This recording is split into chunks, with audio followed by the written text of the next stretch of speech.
Aurel Braun joins us now for more on the situation in Afghanistan. He's a professor of international relations and political science at the University of Toronto. So, Professor, how important is this Blinken and Lloyd trip for the United States? And how will Gulf leaders receive them given the criticism of how the U.S. withdrawal played out? It is important for them to create an image of minimizing the damage. The withdrawal from Afghanistan has been catastrophic. It has been extremely badly mismanaged. It has shaken confidence in the United States, in Europe, and especially in the Gulf. So Blinken's job is to try to patch things up, to make it look like they are not leaving Americans behind, that somehow they are still able to attract citizens, American citizens who are trapped in Afghanistan, and that this will no longer be headline news. The Biden administration wants America to suffer a kind of amnesia about what has happened and to move on to other issues. Let's turn to Afghanistan. Both the Taliban and opposition forces both claiming to have the upper hand in Panjshir Valley. There are reports that the leader of the NRF is ready to negotiate and the end to fighting. So we heard some of that in our reports. What are the possible scenarios and outcomes? And could this lead to a civil war? It might in parts of Afghanistan. The Taliban control most of Afghanistan. They can localize the Panjshir issue. They were in power 20 years ago without Panjshir, and so they have a lot to do elsewhere in Afghanistan, which is a large country.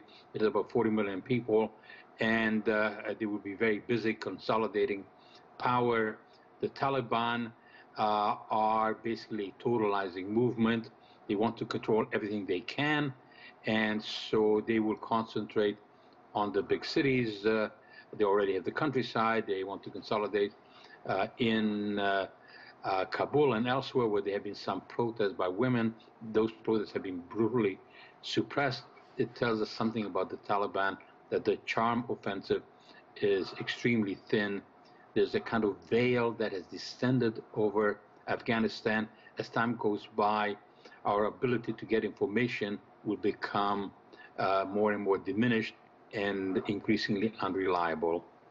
And do you think that is all part of the reason why there has been this delay in naming a new government in Afghanistan? And when do you think that will happen? It was pushed back from last week. They're saying now later this week. What do you anticipate?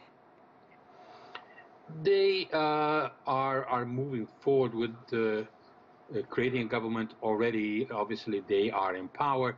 They want to create 25 ministries. They want to have a consultative council. 6 months down the line, they're talking about a Loya Jirga, which is a kind of grand assembly, even the facade of some kind of Islamist democracy, which is almost a contradiction in terms. But they want to, at one level, have absolute power domestically. At another level, they want to project the image of some flexibility because they want foreign aid. They want to create the impression that there is some willingness to be pragmatic, and that they hope will bring in aid from various countries, humanitarian aid, which will help the population because they are facing catastrophic economic conditions. But the difficulty is that, in a sense, the Taliban are trapped by their own success. According to their ideology, success doesn't mean concessions. Success means that you seek more success. And this is why, even to the neighbors of Afghanistan, some of which may have thought that perhaps the victory of the Taliban will advantage them geopolitically, they should be very cautious, because the Taliban will not look out for anyone's interest except their own. And that interest is power and expansion. All right, Professor Aurel Braun, thank you so much for joining us. We appreciate your insight. You're welcome.